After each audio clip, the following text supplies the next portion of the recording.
Cinema సాక్షాత్తు Andhra Pradesh deputy chief minister Pawan Kalyan గారు నటించిన హరిహర వీరమల్లు నిన్న రిలీజ్ అయింది.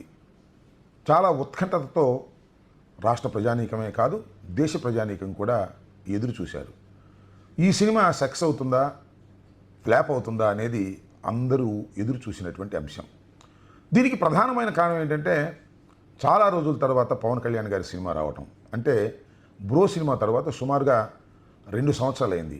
ఆ సినిమా తర్వాత ఇవాళ హరిహర వీరమల్లు రిలీజ్ అవుతుంది. చాలా పెద్ద గ్యాప్తో రిలీజ్ అవుతున్నటువంటి చిత్రం కాబట్టి ఇది ఎలా ఉంటుంది, ఇది విజయవంతం అవుతుందా కాదా అనేది ఉత్కంఠతో ఎదురు చూసినటువంటి అంశం. ఇంకొక అంశం ఏంటంటే ఈ సినిమా విజయవంతం కావాలని అందరూ కోరుకున్నారు. నేను కూడా ట్వీట్ చేశాను, పవన్ కళ్యాణ్ గారి Harihara Veeramallu super duper hit అయి కనకవర్షం కురిపించాలని కోరుకున్నాను అని ట్వీట్ చేశాను. దీని మీద చాలామంది విమర్శలు చేశారు, కొంతమంది పొగిడారు, ఒక చర్చ జరిగింది. దీనికి ప్రధానమైన కారణం ఏంటంటే పవన్ కళ్యాణ్ గారు మా రాజకీయ ప్రత్యర్థి, ఒక విధంగా రాజకీయంగా శత్రుత్వం కలిగినటువంటి వ్యక్తి. ఆయన సినిమా విజయవంతం కావాలని అంబటి రాంబాబు గారు కోరుకోవటం ఏమిటి అనేది చాలామంది ప్రశ్న. నేను ఒక విషయాన్ని చాలా స్పష్టంగా ఈ సందర్భంగా చెప్పదలుచుకున్నాను. చిరంజీవి గారి ఫ్యామిలీ అంటే మాకు కాస్త గౌరవం.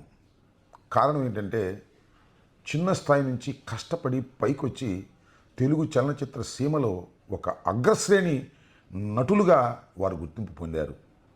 ముఖ్యంగా చిరంజీవి గారు వారు మరింత పైకి వెళ్ళాలని, మరింత విజయాలు సాధించాలని మేము కోరుకోవటం అనేది మాకున్నటువంటి లక్షణం. ఆ క్రమంలోనే పవన్ కళ్యాణ్ గారి సినిమా కూడా అద్భుతంగా ఆడాలని ఇప్పుడే కాదు ఎప్పుడూ కోరుకుంటూ వచ్చాం. ఈసారి ప్రత్యేకంగా ట్వీట్ చేయడానికి గల కారణం ఏమిటంటే ఆ సినిమా 2020లో ప్రారంభమైంది. చాలా గ్యాప్ తర్వాత రిలీజ్ అవుతుంది. ఏఎం రత్నం గారు దానిలో పెట్టుబడి పెట్టి చాలా ఇబ్బందులకు గురయ్యారు. పవన్ కళ్యాణ్ గారు ఖాళీ లేక కాల్ షీట్లు ఇవ్వక చిత్రం సకాలంలో పూర్తి కాలేదు. 20 నుంచి 25 వరకు 5 సంవత్సరాల పాటు ఆ సినిమా రిలీజ్ కాకోకుండా ఉండిపోయింది. అందువల్ల అవుట్డేట్ అయిపోతుందనేటువంటి భయం కూడా చాలామందిలో ఉంది. ఏఎం రత్నం గారు ముందుగా ఈ చిత్రాన్ని క్రిష్కి డైరెక్టర్గా ఇచ్చారు. ఆయన కూడా 5 సంవత్సరాలు అయ్యేసరికి ఉండలేక వెళ్ళిపోయాడు. చివరికి జ్యోతి కృష్ణని వాళ్ళ అబ్బాయి, ఆయన కూడా డైరెక్టరే, ఆయన చేత డైరెక్ట్ చేయించుకుని ఎట్టకేలకు చివరకు సినిమా రిలీజ్ చేసుకున్నారు. ఈ సందర్భంగా నేను గతంలో ఒక వీడియో కూడా చేశాను. పవన్ కళ్యాణ్ గారు రాజకీయ బిజీలో పడి ఉన్న చిత్రాలను పూర్తి చేయటం లేదు, అందువల్ల నిర్మాతలు తీవ్రంగా నష్టపోతున్నారు, కాబట్టి తక్షణమే మీరు పూర్తి చేయటం మంచిది అని ఒక సలహా కూడా నేను ఇవ్వటం జరిగింది. ఆ వీడియో కావాలంటే మరొకసారి చూసుకోండి. ఇదే కాదు, ఓజీ ఉంది, దానితో పాటు వస్తాద్ భగత్ సింగ్, ఈ 2 కూడా ఉన్నాయి. ఇవి అవుట్డేట్ అయిపోతున్నటువంటి సందర్భం. ఇలాంటి క్లిష్ట పరిస్థితుల్లో ఏఎం రత్నం గారికి కనకవర్షం కురవాలని నేను కోరుకున్నాను. కనకవర్షం కురవాలని కోరుకున్నానంటే అధికార దుర్వినియోగాన్ని చేసి అడ్డగోలుగా జీవోలు ఇప్పించుకుని తద్వారా ప్రజల దగ్గర నుంచి డబ్బు కాజేయాలనేది నా ఉద్దేశం కాదు. ఇవాళ పవన్ కళ్యాణ్ గారు కూడా చేసింది అదే, అడ్డగోలుగా జీవోలు ఇష్యూ చేయించుకున్నారు. ముఖ్యంగా ఆంధ్రప్రదేశ్ ప్రభుత్వం చేత. ఆంధ్రప్రదేశ్ ప్రభుత్వం అంటే ఆయన ప్రభుత్వమే. ఒక్కొక్క టిక్కెట్కి 600 రూపాయలు పెంచుకునేటటువంటి కార్యక్రమం. ఆ విధంగా జీవో ఇష్యూ చేసిన ఆంధ్రప్రదేశ్ ప్రభుత్వం అంటే ఏంటండి నాకు అర్థం కాలేదు. ఒక సినిమా మొదటి రోజు చూడాలి అంటే 750 రూపాయలు పెట్టి థియేటర్కి వెళ్ళాలి. ఒక ఫ్యామిలీ 750 రూపాయలు పెట్టి థియేటర్కి వెళ్ళాలంటే 4 వెళ్ళాలంటే ఎంత అవుతుంది? ఈ విధంగా దోపిడీ చేసే కార్యక్రమాన్ని పవన్ కళ్యాణ్ గారే సాక్షాత్తు చేయటం ధర్మమేనా? సినిమా బాగుంటే ఏ రేటు ఉన్నా ఆడుతుంది అనేది అందరికీ తెలిసినటువంటి సత్యం. ఇది నేను చెప్పినటువంటి అంశం కాదు. నారాయణమూర్తి గారు ఒక చిన్న నిర్మాత, దర్శకుడు, ఆయన చెప్పాడు, సినిమా బాగుంటే ఆడుతుంది, బాగోపోతే రేటు పెట్టినా ఆడదు, రేటు పెట్టకపోయినా ఆడదు అనేది ఒక నగ్న సత్యం సినిమా ఫీల్డ్లో. ప్రజల దగ్గర నుంచి డబ్బులు సక్సెస్ చేయాలి అనేటువంటి భావనతో ఇలాంటి జీవోలు ఇష్యూ చేసి అధికారాన్ని దుర్వినియోగం చేశారు పవన్ కళ్యాణ్ గారు అని అంట.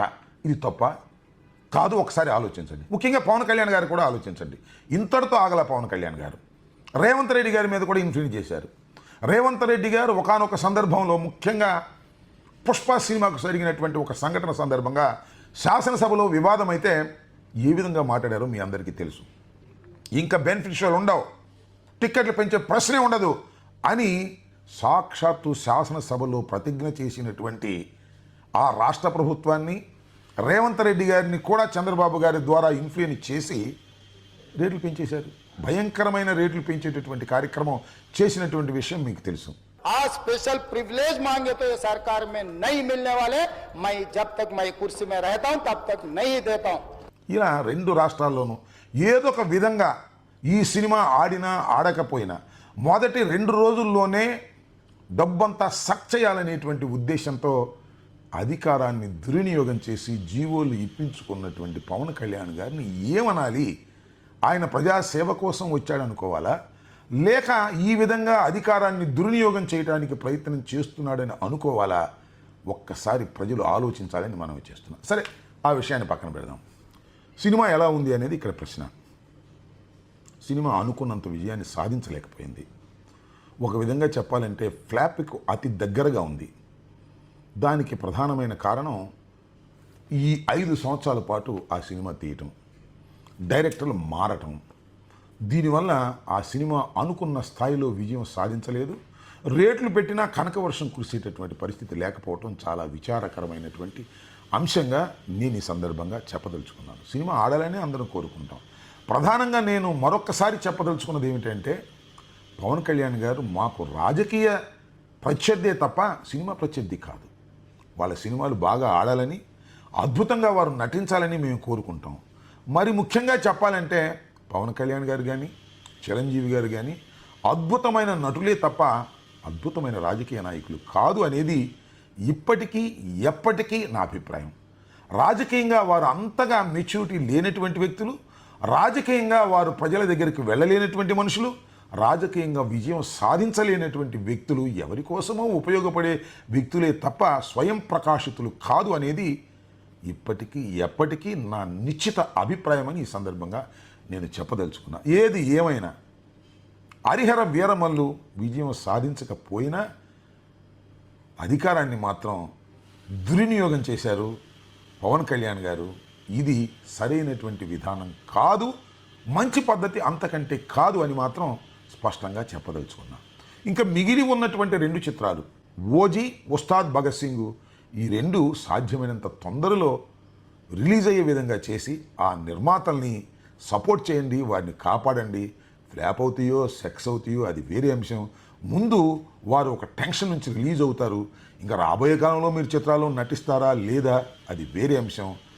కాబట్టి తక్షణమే మీరు ఆ 2 చిత్రాల్లో నటించి విడుదల అయ్యే విధంగా చేసి నిర్మాతలకు ఊరట కలిగించవలసిందిగా కోరుతున్నాను. అదేవిధంగా ఇంకొక అంశాన్ని కూడా చెప్పదలుచుకున్నాను.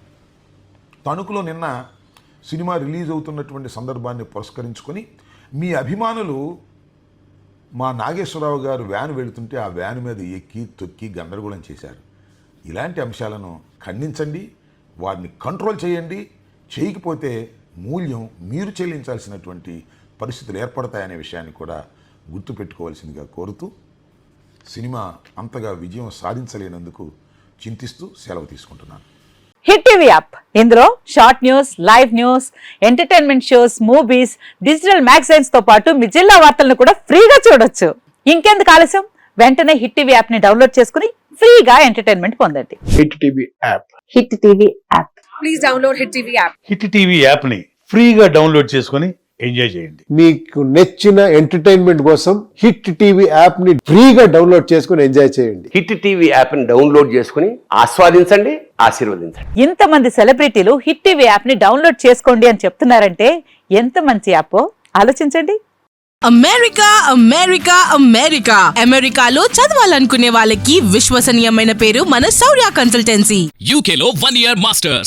UK లో 1 year masters. 2 years work permit up to 5 years visa. Contact Saurya Consultancy.